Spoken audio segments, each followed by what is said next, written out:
A'udzu billahi minasyaitonir rajim. Bismillahirrahmanirrahim. Assalamualaikum warahmatullahi wabarakatuh. Alhamdulillahi rabbil alamin. Wassalatu wassalamu ala Rasulillahil amin wa ala alihi wa sahbihi ajma'in. Amma ba'du, fa subhanaka la ilma lana illa ma 'allamtana innaka antal alimul hakim. Rabbi shrah li sadri wa yassir li amri wahlul 'uqdatam min lisani yafqahu qawli. Bapak Ibu, saudara-saudari jamaah Sita Syukur dan jamaah kajian Ahad pagi pada subuh yang dimuliakan oleh Allah Subhanahu wa taala. Alhamdulillah kita bisa kembali untuk bermajelis di salah satu rumah Allah Subhanahu wa taala. Terakhir kita membahas tentang ayat yang ke-115 nggih, saking surah Al-Baqarah, di mana di ayat terakhir yang kita bahas kemarin banyak diambil tentang hukum-hukum fikih, khususan terkait sholat. Sedikit saya ulangi karena ini juga sangat penting bagi keseharian kita dalam kita melaksanakan ibadah sholat dalam perjalanan, di mana Allah Subhanahu wa taala ngendikan walillahil masyriq wal maghrib fa aynama tuwallu fa thamma wajhullah innallaha wasi'un alim. Dan miliknya Allah arah timur dan barat, kemanapun kalian menghadap disitulah ada wajah Allah. Sungguhnya Allah maha luas lagi maha mengetahui. Di mana hukum fikih yang diambil dari ayat tersebut adalah bagaimana kita pada saat safar, atau dalam hukum fikihnya lebih lengkapnya itu baik safar maupun sholat khauf. Khauf niku adalah pada kondisi perang. Kondisi perang niku niki nek meneng mawon terus sholat jamaah terus diserang, dibuam napa di mana. Nah itu alhamdulillah kita tidak dalam kondisi perang, tapi yang berkaitan dengan kita pada saat kondisi safar atau perjalanan. Safar bisa dikatakan safar secara syariat atau secara fikih dalam mazhab Syafi'i itu lebih dari 83 km, 80 ke atas, tepatnya di atas 83. Dan ini gampil dengan sangat ngecek jarak perjalanan itu sudah berapa jauh. Itu aplikasi sekarang Google Map itu juga membantu. Nah ngira-ngira mungkin Boyolali mriki pinten kilo, itu sudah masuk belum? Kemarin saya ke Boyolali gitu, saya bener cek di Google itu 50 km, berarti belum masuk kategori safar. Maka anak ajeng jamak Boyolali mriki kata sekarang Pandan mriki belum masuk kategori safar. Tapi kalau Semarang ke sana itu sudah 100 kilometeran lebih, di situ dikatakan safar. Dan dalam kondisi safar itu kekhususan kita dapatkan rukhsah dalam sholat adalah bolehnya kita jamak dan qashar. Jamak itu dikumpulkan sholat dalam satu waktu, maghrib sama isya, dan duhur kalian asar ngambil di salah satu waktu. Kalau duhur asar pas di duhur jamak takdim, duhur asar di waktu asar jamak takhir. Maghrib isya juga gitu, kalau di awal takdim, kalau di akhir takhir namanya. Qashar itu diringkas yang 4 rakaat jadi 2 rakaat. Pun niku nek 3 rakaat diringkas mboten saged. Nah, 4 rakaat jadi 2 rakaat. Dan bolehnya qashar niku Pak, ini tambahan, bolehnya kita mulai mengqashar itu pada saat kita sudah keluar dari daerah kita. Menawi nembe diniati niki, nembe dengan ajeng tindakan itu belum keluar dari daerah, belum boleh untuk mengqashar. Qashar itu bolehnya adalah sudah keluar dari daerah. Daerahnya pendekatannya kalau di zaman Rasulullah itu adalah labinah atau bangunan terakhir di daerah tersebut, karena dulu kota-kota itu kan terpisah Pak. Jadi Madinah mau ke kota lainnya itu kan terpisah dengan padang pasir.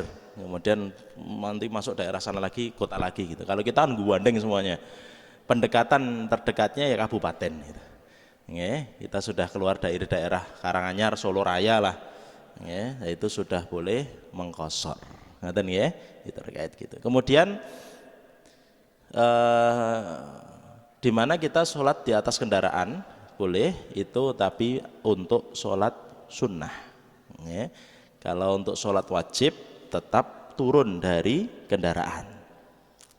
Ini contoh kasus misalnya naik bis itu pada saat perjalanan berangkatnya sebelum maghrib, ajeng maghrib dereng waktunya maghrib.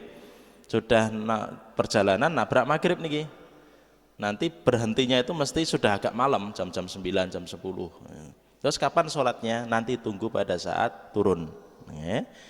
Ada saat turun, ini sudah turun, nanti jam 10 gitu sudah turun, makan kan, mesti ada waktu, minta waktu ke kernetnya itu, sholat dulu mas, gitu untuk wajib gitu. Nah, kalau ibadah sunnah boleh-boleh saja di atas kendaraan dan kemanapun menghadap arah kendaraan itu.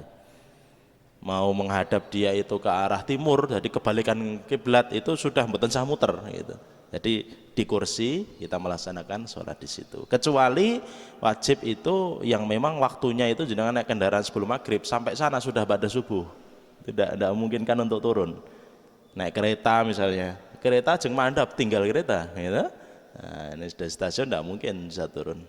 Nah, kecuali kalau keretanya itu memang nanti sampainya jam 2 gitu sebelum masuk subuh, ya nanti sholatnya ditakhir setelah turun. Ngoten nggih. Ajeng kemarin juga saya sampaikan hukum terkait sholat sunnah di waktu yang memang tidak diperbolehkan sholat. Ini saya perjelas. Kemarin ada satu pertanyaan. Misal kalau kita sholat jenazah itu di waktu yang 3, waktu 3 yang tidak boleh itu pada subuh ngeten iki sampai terbit matahari, lajeng menjelang duhur, ya, menjelang duhur sampai zawal itu sudah masuk waktu duhur. Masuk waktu duhur itu kan pas matahari tengah lewat sedikit Pak. Kalau sudah menjelang duhur, kalau jam kita itu 11:04 gitu, sampai nanti selesai adzan duhur, nah itu waktu yang tidak boleh. Kemudian ba'da asar sampai maghrib, itu adalah ketidakbolehannya melakukan sholat-sholat sunnah secara mutlak. Mutlak itu maksudnya sholat sunnah yang tanpa sebab. Misalnya sholat tambahan, kita pengen sholat sunnah aja 2 rakaat, 4 rakaat, tidak di waktu tersebut. Tetapi ada sholat di sana yang memang hukumnya sunnah, tetapi ada sebab-sebab tertentu. Ya niki, sebab tertentu kados nopo? Kados sholat gerhana. Sholat gerhana. Kadang gerhana itu terjadi juga pada asar misalnya. Ini gerhananya adalah terjadi jam 4. Terus gimana ini kan? Nah, dalam ilmu fikih itu namanya sholat datul asbab, sholat yang memiliki sebab tertentu. Kalau memiliki sebab tertentu itu tidak masalah di waktu tersebut. Sholat gerhana. Terus ada lagi sholat misalnya nanti sholat tawaf. Sholat tawaf itu jenengan misal umrah atau haji, tawafnya itu masuk Masjidil Haramnya ba'da sholat asar. Putar 7 kali kan, setelah itu disunahkan untuk sholat di belakang makam Ibrahim, gitu. Maka di situ boleh untuk sholat walaupun ba'da asar atau ba'da subuh. Lajang sholat tahiyatul masjid, masuk ke masjid ini karena ini berhubungannya dengan masjid. Kapanpun kita masuk masjid maka 2 sholat sunnahnya 2 sholat 2 rakaat sholat walaupun itu sudah pada asar. Begitu juga sholat jenazah. Sholat jenazah itu sholat datul asbab, punya sebab-sebab. Maka boleh saja misal pada asar sudah sholat asar selesai nih, assalamualaikum warahmatullahi, sambung sholat jenazah. Yang tidak boleh kalau sudah mepet maghrib, pun jam gangsal punjul 12 menit kali 12 menit maghrib. Nah itu ada hadisnya khusus. Rasulullah tidak boleh untuk menyolatkan di sana dan juga menguburkan. Tunggu sampai maghrib. Nggih. Terus pas terbit matahari, pas matahari di tengah-tengah dan juga pas menjelang maghrib. Sudah mepet itu. Pas terbit matahari ini syuruk misal jam 5:30 lebih 10 menit, tadi 5:40 misalnya. Jangan pas di situ, Pak. Nah, tunggu sampai matahari terbit masuk waktu duha. Menjelang duhur sampai nanti pada duhur. Tunggu aja pada duhur dulu gitu loh, baru ngurus jenazah. Kemudian asar ini pada asar masih panjang waktunya, tapi menjelang maghrib ini cepet-cepet ini jam 5 ayo sholat ke dan dikubur nih, betul. Sudah tunggu saja maghrib. Malam boleh malahan. Kalau malam boleh. Nah, gitu nggih. malam mau nguburkan boleh-boleh saja walaupun gelap, ngangge lampu ngoten nggih. Boleh. Ngoten nggih, itu sedikit tambahan fikih terkait hukum-hukum fikih yang ditarik dari ayat 115 wonten surah Al-Baqarah. Lajeng masuk ayat yang selanjutnya 116 dan 117. Monggo kita awali ganti maos sareng-sareng nggih, ayat kalih ayat menika yang akan kita kaji pada hari ini. Alih kula nggih, kula riyen lajeng diterukan para rawuh sedanten. A'udzu billahi minasy syaithanir rajim. Monggo. A'udzu billahi minasy Bismillahirrahmanirrahim.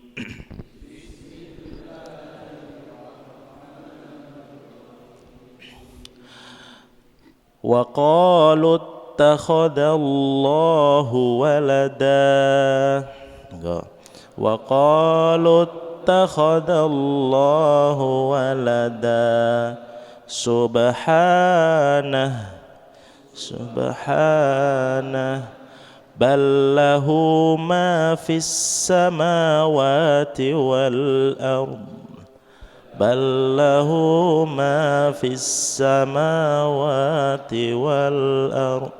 Kullun lahu qanitun. Kullun lahu qanitun. Badi'us samawati wal ard. Badi'us samawati wal ard. Wa idza qadha amran fa innama yaqulu lahu kun fayakun. Wa idza qadha amran fa innama yaqulu lahu kun fayakun. Ya, sadaqallahul azim. Ya. Nah, ini memang mungkin agak beda rasemnya atau penulisan namanya, contoh wanya itu ada fathah terus ada tetap nggih. Terus kunnya ini kok ndak ada sukunnya di atasnya. Terus ini adalah harokat yang memang biasa digunakan dalam mushaf-mushaf Madinah, Pak. Nggih. Itu menunjukkan tiap tanda baca itu menunjukkan hukum tertentu. Nggih, kalau di Indonesia kan mboten terlalu dibedakan, nggih. Mushaf Depak misalnya, ini kun fayakun itu mesti ada sukunnya di atasnya. Niki kok mboten enten, mboten ngeten. Kun nun gini, kalau ndak ada sukun, nggak ada bundernya di atas dalam mushaf Madinah, nggih, itu dibaca dengung. Nggih. Nun yang ndak ada sukunnya bacanya dengung. Kalau ada bunderannya di atas itu dibaca jelas, idhar. Gitu. Dibaca jelas. Lajeng contoh yang lain. Contoh yang lain. Walada, ini tanwin tuh Pak atasnya tuh. Tanwin atasnya itu, tanwinnya itu tidak sejajar, alias serong agak atas, yang atas agak serong ke kanan itu, tidak dibuat sejajar. Kalau tanwin itu tidak sejajar, maka dia tanwin yang setelahnya itu nanti kalau dibaca lanjut wasl itu dengung. Jadi kalau ini lanjut nanti walada subhanah gitu. Tapi kalau nanti tanwinnya itu sejajar, nanti dua tanwin garis fathah itu sejajar itu dibaca jelas. Niki idza qada amron sejajar mboten? Mboten sejajar. Berarti nanti setelahnya huruf-huruf yang dengung. Amron mesti dengung di situ. Gitu. Fa amron setelahnya apa? Oh, ternyata fa. Kalau ada tanwin atau nun setelahnya fa itu dibaca dengung. Amron fa innama yaqulu lahu kun fayakun itu. Ya, ini ciri khas harokat yang biasa digunakan di mushaf Madinah. Ya. Nah, nanti Ada memang kadang berbeda. Subhanah ini fathah yang memang fathah A dan ditambahi alif. Kalau di mushaf kita atau di Quran yang biasa kita baca di depak itu kan langsung alif gitu saja. Ya. Maka itu sebenarnya tanda-tanda beda-beda itu pasti ada maksudnya di sana. Dan itu sedikit aja terkait mushaf Madinah. Lajeng masuk pembahasan arti saking dari dua ayat ini. Allah Subhanahu wa taala berfirman wa qalu ittakhadallahu walada. Dan mereka orang-orang kafir berkata, Allah mempunyai anak. Orang-orang kafir berkata, Allah mempunyai anak. Subhanahu, di sini kembali kepada Allah. Maksudnya di sini subhanallah. Subhanah, maha suci Allah Subhanahu wa taala dari apa yang mereka katakan. Ballahu ma fis samawati wal ard. Padahal milik Allah Subhanahu wa taala apa yang ada di langit dan di bumi. Sedanten iki kagungane Gusti Allah. Kullul lahu qanitun. Setiap makhluk yang ada di langit dan bumi semuanya tunduk kepada Allah Subhanahu wa taala. Badi'us samawati wal ard. Kemudian Allah Subhanahu wa taala berfirman, Allah lah yang menciptakan langit dan bumi. Allah yang menciptakan langit dan bumi dan seisinya. Tidak ada makhluk yang setara dan setanding dengan keagungan Allah Subhanahu wa taala. Wa idza qadha amra, dan apabila Allah memutuskan suatu perkara, fa innama yaqulu lahu kun fayakun. Maka Allah cukup berkata kepada hal tersebut, jadilah. Kun, kalimat kun itu cukup dengan kalimat kun, jadilah. Fayakun, maka jadilah ia. Jadi Allah berfirman kepada makhluknya dalam penciptaan apapun itu cukup dengan satu kata, yaitu apa? Kun. Bukan kun fayakun. Fayakun itu sebenarnya kun jadilah, fayakun maka jadilah ia gitu. Tapi yang firmannya Gusti Allah itu hanya kalimat kun, artinya dalam perintah untuk penciptaan itu, maka jadilah ia gitu. Ya, kita akan kemudian kun fayakun itu kalimat Allah Subhanahu wa taala. Kun jadilah, maka jadilah ia. Ini kuasanya Gusti Allah ya. Kuasanya Gusti Allah. Yang tidak ada satupun dari makhluk yang bisa menandingi kuasanya Allah Subhanahu wa taala. Nggih, napa maksud ayat tersebut dan tafsirannya? Ayat ini dan berikutnya, dua ayat ini khususnya mencangkup bantahan terhadap orang Nasrani serta yang serupa dengan mereka dari kalangan orang-orang Yahudi dan musyrikin Arab yang menjadikan para malaikat sebagai anak perempuan Allah. Na'udzubillahi min dzalik. Orang musyrikin mereka beranggapan bahwasanya para malaikat itu adalah anak perempuannya Allah. Allah punya anak perempuan kata mereka. Orang-orang Yahudi mengatakan Uzair ibnu Allah. Anak Allah namanya Uzair. Orang Nasara mengatakan Al-Masih ibnullah. Itu sampai di surat At-Taubah itu juga. Dan berkali-kali Allah bahas itu terkait. Orang Nasrani mengatakan Al-Masih dimaksud adalah Isa ibnu Maryam ibnullah. Mereka mengatakan Al-Masih Nabi Isa adalah anaknya Allah. Maka Allah membantah itu semuanya. Allah mendustakan mereka semuanya dari perkataan bahwasanya Allah punya anak atau punya keturunan. Mereka mengatakan, baik Yahudi, baik Nasara, baik musyrikin Arab, mereka mengatakan Allah punya anak. Wa qalu takhadallahu walada, mereka mengatakan Allah memiliki anak, memiliki keturunan. Allah bantah, subhanah, maha suci Allah ya. Allah tidak beranak, tidak juga diperanakkan. Qul huwallahu ahad, Allahus somad, lam yalid wa lam yulad. Allah mboten beranak, tidak juga diperanakkan. Allah tidak punya bapak, tidak punya anak, jadi tidak berketurunan nggih. Gusti Allah Subhanahu wa taala jauh dari itu semuanya. Yang punya keturunan ya pasti punya istri, suami, istri, punya anak, punya keturunan. Nah, gitu. Allah tidak bersuami, tidak istri. Allah ahad, Allah maha esa. Subhanallah. Ya, maka kata subhanallah ini sekaligus dalam kita mengatakan sesuatu ya Pak. Kan ada kalimat masya Allah, ada kalimat subhanallah. Ya, itu apa bedanya? Subhanallah itu dikatakan untuk sesuatu yang tidak layak, tidak layak atau tidak pas, tidak pas. Kita melihat sesuatu kok ini tidak pas, gitu, tidak pas ini. Misal ada orang masuk ke masjid, kotor kakinya, gitu. Kotor kakinya, bahkan ada najis di sana, masuk dalam masjid ngotori karpet gitu. Waduh, gitu. Itu masya Allah atau subhanallah? Subhanallah. Mikir ayo. Itu karena melihat sesuatu tidak pas.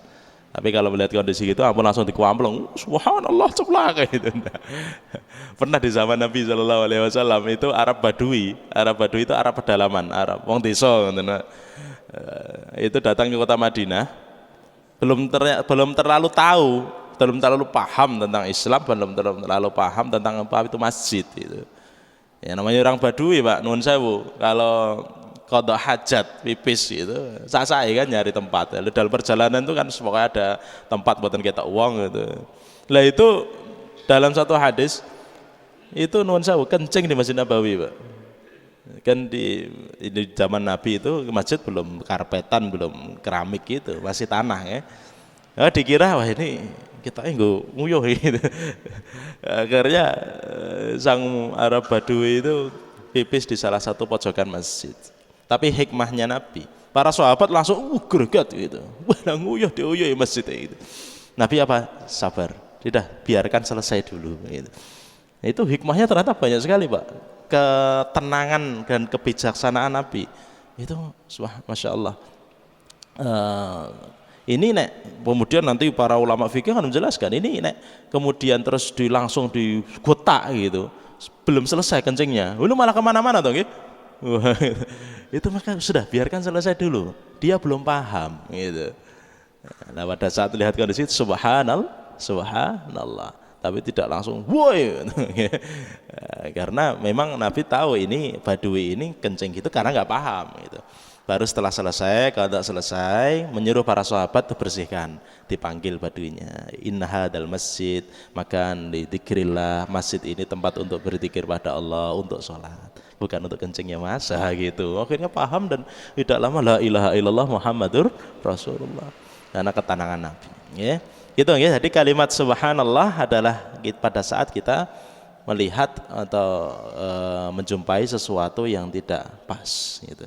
Allah juga menggunakan kalimat tersebut pada saat membantah perkataan orang-orang kafir yang mengatakan Allah punya anak. Subhanallah. Tapi kalau masya Allah itu digunakan untuk melihat sesuatu yang menyenangkan dan hal yang baik. Gitu. Jangan melakukan perjalanan, melihat gunung, indah sekali pemandangan. Itu lebih pas mengatakan kalimat apa? Masya Allah. Nah, maka di surat misalnya di surat Al-Kahfi gitu tentang sahibul jannatain, pemilik dua kebun itu kan, laula iddakhalta jannataka kulta masya Allah, kan salah satunya menasihatkan kepada temannya yang sombong itu, mbok kamu kalau masuk kebunmu melihat keindahan kebun tuh katakan masya Allah ya, agar tidak sombong ini, agar tidak jatuh kepada kesombongan dan gurur itu tertipu dengan dunia dan seisinya. Masya Allah ya, gitu ya, subhanallah dan masya Allah. Subhanah, maha suci Allah, Allah maha tinggi dan bersih dari itu semuanya. Ballahu ma fis samawati wal ard, padahal miliklah Allah langit, bumi dan semuanya seisinya, itu kagungannya Gusti Allah. Kepunyaan Allah, kerajaan langit, bumi serta segala sesuatu yang ada di dalamnya. Jadi tidak ada satu makhluk pun yang di dalam langit dan bumi itu setara dengan Allah. Maha suci Allah. Allah penciptanya, Pak. Kok sampai mereka mengatakan Allah punya anak? Kan menyandingkan Allah seakan-akan seperti manusia dan makhluknya, tangge. Maka segala sesuatu adalah hamba dan kepunyaan Allah. Kerajaan langit bumi miliknya Allah. Bagaimana mungkin Allah punya anak dari kalangan manusia? Ini tafsirannya. Padahal seorang anak itu lahir dari dua hal jenis yang sama sebanding, manusia dengan manusia. Gitu. Kambing juga dengan kambing, makhluk dengan makhluk, gitu loh. Kalau manusia dengan hewan saja tidak bisa kok. Gitu. Kan ada dulu sampai berita dulu, saking edannya pripun ya. Ayam itu jadikan objek. Ya Allah. Terus apakah terus ayam itu hamil ngendok metunis setengah manusia setengah ayam? Itu sampai ada berita dulu itu sapi tinggi. Ya Allah, subhanallah. Sapi, kambing terus ngoten ke ya. Terus apa jadi manusia setengah kambing keluarnya nanti? Enggak ya. Manusia dengan hewan aja sudah berbeda gitu. Ini, anak itu bisa lahir karena sesuatu yang cenderung sama. Bisa hewan dengan hewan bisa. Contohnya kuda dengan keledai, Pak. Nah, itu, kuda dengan keledai itu kalau berhubungan kawin gitu, itu bisa lahir peranakannya namanya bagel gitu. Dalam Arab namanya bagel. Kalau di kita apa istilahnya ini? Itu pokoknya setengah kuda setengah keledai. Jadi perawakannya tidak setinggi kuda, tapi tidak terlalu kecil seperti keledai. Keledai kan lebih alit gitu. Bisa antar hewan gitu, atau persilangan apa antar apa gitu, mangga dengan apel jadi mapel gitu, bisa gitu diantara makhluknya. Tapi makhluk dengan manusia dengan hewan, manusia dengan tidak bisa, apalagi Gusti Allah, tidak mungkin disandingkan dengan makhluknya. Allah tidak punya tandingan ya, maka terhadap hal itu jelas perkataan yang tidak benar ya. Dalam satu hadis qudsi ya, kalau Allah Ta'ala Allah Subhanahu wa taala berfirman. Jadi kalau ada hadis yang kemudian isi atau matan dari hadis niku adalah Allah berfirman, itu asmanipun hadis qudsi ya, Pak. Hadis qudsi niku adalah hadis riwayat tentu dari Nabi yang menyampaikan itu. Tapi di situ adalah firman-Nya Gusti Allah. Ya. Banterin apa? Quran itu lafat, ya, lafat AIU-nya, ya, dan maknanya itu semuanya dari Allah Subhanahu Wa Taala. Persis plek. Malaikat Jibril, ya, ngasto dawuh sengking Gusti Allah Subhanahu Wa Taala. Disampaikan persis kepada Nabi Muhammad Sallallahu Alaihi Wasallam. Lajeng Nabi Muhammad nyampaikan ke sahabat dan sampai kepada kita, itu persis seperti itu lafaz dari Allah Subhanahu wa taala. Tapi kalau hadis qudsi itu maknanya dari Allah, tapi lafadznya ya, lafadznya itu yang tidak senantiasa persis dari Allah Subhanahu wa taala. Dan ini nggih, Quran itu sak lafat-lafate. Jadi alhamdulillahi rabbil alamin. Ya persis seperti itu. Dulu dari Allah, malaikat Jibril, lajeng kepada Nabi Muhammad.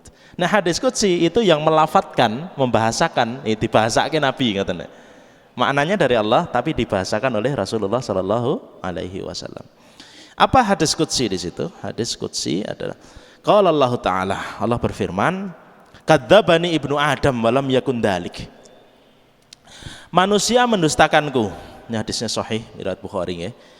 Padahal tidak sepatutnya dia berbuat demikian. Fa amma wasyatamani walam yakun dalik. Jadi di hadis ini dua. Ibnu Adam itu mendustakanku kata Allah, dan Ibnu Adam itu mencaciku kata Allah Subhanahu wa taala. Walam yakun dalik, dan tidak seperti itu. Fa amma takdzibuhu ya fayasumu anni la aqtiru an u'idahu kama kana.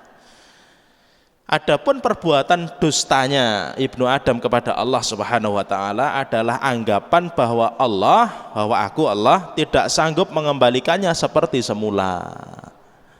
Orang-orang musyrikin berkeyakinan, kalau kita sudah mati sudah jadi turab, jadi apa? Tanah.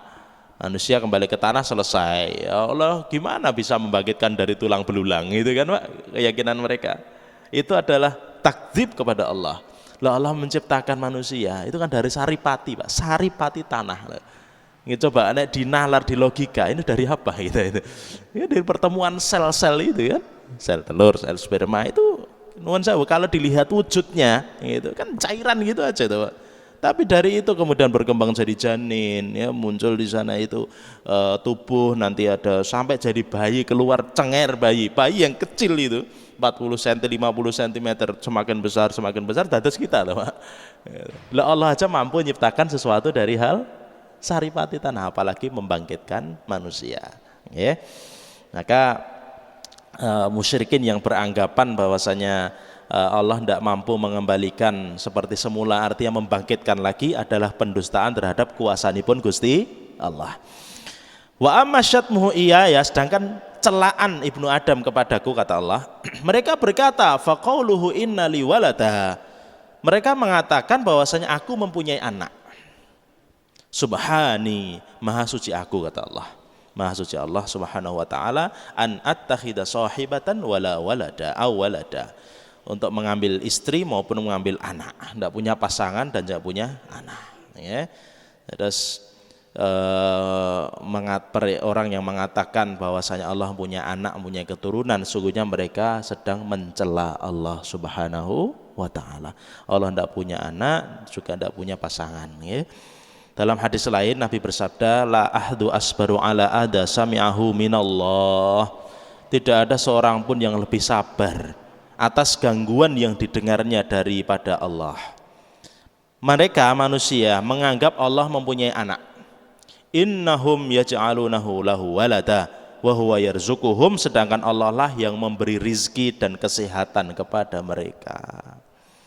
Kehidupan ini pemberian dari Allah, gitu. Rezeki, kesehatan, sedanten saking Gusti Allah.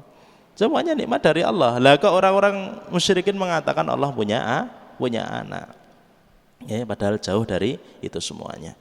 Kullun lahu qanitun, lajeng semua makhluk itu tunduk kepada Gusti Allah. Qanitun, ada tafsiran mengatakan itu salat, ya. Qanitun al-qunut, bahasa al-qunut itu artosipun ketaatan dan tunduk kepada Allah. Semua makhluk, bahkan sampai orang kafir. Ini ada penjelasan unik, Pak. Imam Mujahid mengatakan taat orang kafir itu sebenarnya juga taat pada Allah. Taatnya orang kafir ialah dengan sujud bayangannya. Bayangan yang sujud. Sedangkan orang kafir itu sendiri tidak mau sujud kepada Allah. Yusabbihu lahu ma fis samawati wal ard. Sesungguhnya sedanten makhluknya Gusti Allah itu bertasbih kepada Allah. Wala ta'lamuna tasbihahum walakin la ta'lamuna tasbihahum. Gusti Allah ngendikan, tetapi kalian manusia tidak paham terkait bentuk tasbihnya sedanten makhluk. Berarti sedanten makhluk, Pak. Hewan-hewan itu juga bertasbih pada Allah. Ya. Bentuknya kita tidak tahu, ya. Kodok yang mungkin kok itu bentuk tasbih, gitu. Bentuk tasbih pada Allah Subhanahu wa taala. Sedanten makhluk, gitu. Ya. Maka kunut atau taatan kepada Allah itu semua makhluk sedanten. Walillahi yasjudu man fis samawati wal ard. Hanya kepada Allah tunduk dan sujud, ya, apa yang ada di langit dan ada yang ada di bumi ini, ya. Kita yang tidak paham bentuk tasbihnya, pohon yang seperti itu saja, ya, tapi juga bagian dari makhluknya Gusti Allah. Batu aja bisa sujud, Pak. Batu jatuh dari gitu. Jadi sedanten makhluk ini sejatinya adalah sedang bertasbih kepada Allah. Hanya kita tidak paham bagaimana bentuk tasbihnya. Lajeng kita selesaikan ayat setelahnya. Badi'us samawati wal ard. Allah lah pencipta langit dan bumi. Yang menciptakan langit dan bumi dan seisinya, tidak ada yang mendahului sebelumnya. Dalam pembuatan langit dan bumi tidak meniru bentuk apapun dan tidak didahului oleh seorang apapun. Jadi saat dari enten bumi ini belum ada apapun, Mbak, dulu. Ya. Gusti Allah mboten jiplak. Ya, insyaallah menciptakan nanti badi'a yabda'u mubdi' itu dari kata membuat sesuatu yang belum pernah ada sebelumnya. Itu secara bahasa kan kenapa ada istilah bid'ah dalam agama. Itu adalah membuat suatu perkara ibadah yang memang belum ada sebelumnya dan menyelisihi nas baik Quran maupun sunnah gitu. Jadi kalau membuat sesuatu bentuk kan memang seperti doa, zikir itu tidak ada batasan, Pak. Jenengan ajeng zikir, ajeng doa selama tidak di kamar mandi dan tidak di tempat kotor, boleh-boleh saja gitu loh. Maka ini nanti kalau dibahas panjang istilah tentang istilah bid'ah itu, tapi secara bahasa itu membuat sesuatu yang tidak ada sebelumnya, baik di zaman Nabi, di zaman salaf dan sebelumnya, dan itu menyelisihi dari garis Quran dan sunnah. Ngadakan sholat yang sama sekali tidak ada dalam ajarannya. Wah, aku pengen gawe sholat, sing tata caranya tak gawe dewi, gitu. Wah, gitu, bentuk sujudnya gimana, itu yang sama sekali, dan itu menyelisih kalau sudah bentuk sholatnya kita rubah, nanti bacanya nggak usah Al-Fatihah, sak seneng gue lah gitu. Itu. Tapi kalau di sana masih ada garis kebolehannya, maka ini nanti jadi ranah ikhtilaf di situ. Ada yang kenceng, tidak boleh karena di zaman Nabi tidak ada sama sekali. Ada yang mengatakan gitu kan, semua ibadah yang tidak dicontohkan Nabi tidak boleh. Ada yang mengatakan gitu. Maka mereka mempersempitkan setiap boten sesuai sedikit bid'ah gitu. Tapi tidak juga seperti itu, Pak. Karena tidak semua juga ada di zaman Nabi Shallallahu Alaihi Wasallam. HP ngeten iki zaman Nabi dereng enten. Mobil hukumnya napa, Pak? Mobil zaman Nabi pun enten. Dereng enten gitu. Dereng enten di zaman Nabi. Maka di sini walaupun nanti ada khilaf kita saling menghormati ya. Ya, ada zikir berjamaah hukumnya gimana? Wah gitu. Ada yang mengatakan zikir jamaah Nabi dalam zikir jamaah tidak pernah zikir jamaah gitu. Ada yang mengatakan, "Lah ini kan zikir gitu." Zikir daripada dewi-dewi yuk dikumpulkan dados setunggal gitulah. Ya, walaupun ada yang mengatakan bid'ah wis lebih baik saling menghormati. Nek ndak setuju ya ndak apa-apa. Gitu. Nah, yang oke setuju ya amalan selama niatnya baik ya zikir masa dicela atau Pak orang berarti zikir pada Allah gitu ya. Badi'us samawati wal ard, Allah yang pencipta langit dan bumi. Wa idza qada amra, terakhir, dan apabila Allah memutuskan sesuatu perkara fa innama yaqul, maka Allah cukup mengatakan kun, jadilah, fayakun, maka jadilah ya. Jadi cukup mengatakan kalimat kun gitu saja, kana yakunu kun, jadilah. Begitu juga inna masalah Isa, ada ayat khusus menyebutkan permisalan Isa ibnu Maryam di sisi Allah Subhanahu wa taala kamasali Adam, sebagaimana tadi dalam hal penciptaan Nabi Isa alaihi salam itu sebagaimana penciptaan Adam alaihi salam, Nabi Adam alaihi salam. Khalaqahu min turab, Allah menciptakan mereka semuanya dari tanah, summa qala lahu, kemudian Allah berfirman kepadanya, kun, jadilah manusia, fayakun, maka jadilah dia. Nabi Adam lahir tanpa ayah dan tanpa ibu, karena Nabi Adam manusia pertama. Nabi Isa alaihi salam satu yang tidak ada, sinten? Ayahnya, ibunya ibunda Maryam, dan ibunda Maryam tidak berzina, tidak berhubungan dengan pelanggaran, ya, maka tidak melakukan perhubungan sebagaimana umumnya, tetapi disitulah kuasanya Gusti Allah. Allah tiupkan roh ke rahimnya ibunda Maryam alaihi salam, dan itu mudah bagi Allah Subhanahu wa taala. Tidak ada bapak ibu jadi kok Nabi Adam, tidak ada ayah pun jadi. Itu Nabi Isa alaihi salam, dan semua perkara itu mudah, Pak, bagi Allah Subhanahu wa taala, menjadikan bumi ini semuanya dibuat seperti apa oleh Allah gampil. Kadang kita protes, kayak orang-orang kafir kok randang di misal orang Israel itu menjajah Palestina kok rakyat dipateni oleh Gusti Allah, kan kita sedang protes gitu, Pak. Gusti Allah nek mau menghancurkan satu kaum gampil. Lu di sejarah itu kan ini kaumnya Nabi Lut habis, kaumnya Nabi Nuh tenggelam bandang, kaum Nabi Hud, kaum Nabi Soleh habiskan semuanya oleh Allah Subhanahu. Gampil, Pak, gampil. Damel tsunami, wush, itu orang Aceh, di Aceh waktu itu puluhan ribu habis juga. Palu bleng gempa tambah tsunami, gampil. buat puting beliung, wush ambil saja. Nggih, kuasanipun Gusti Allah. Tidak ada di tempat di dunia ini yang lepas dari kuasanya Gusti Allah. Kita di Solo, wah tengah-tengah ya aman dari tsunami, bisa saja Allah brek gempa yang sumbernya di bawah kita, bisa saja. Nggih. Nah, itulah kuasanya Gusti Allah Subhanahu wa taala. Maka Bapak Ibu dimuliakan oleh Allah Subhanahu wa taala. Dua ayat tentang kuasanya Allah, nggih, lebih kita harus memahami bahwasanya Allah tidak memiliki anak dan tidak diperanakkan. Allah lah pemilik langit dan bumi dan Allah penguasa atas segala sesuatu. Yang terlepatipun dalam nyuwun pangapunten, insyaallah nanti pertemuan yang akan datang kita bahas ayat yang setelahnya 118 dan setelahnya. Kita tutup bersama kanti wawasan hamdalah bersama-sama. Alhamdulillahirabbil alamin. Doa kafaratul majelis, subhanakallahumma bihamdika asyhadu an la ilaha illa anta astaghfiruka wa atubu ilaik. Enten lepatipun dalam nyuwun pangapunten. Assalamualaikum warahmatullahi wabarakatuh.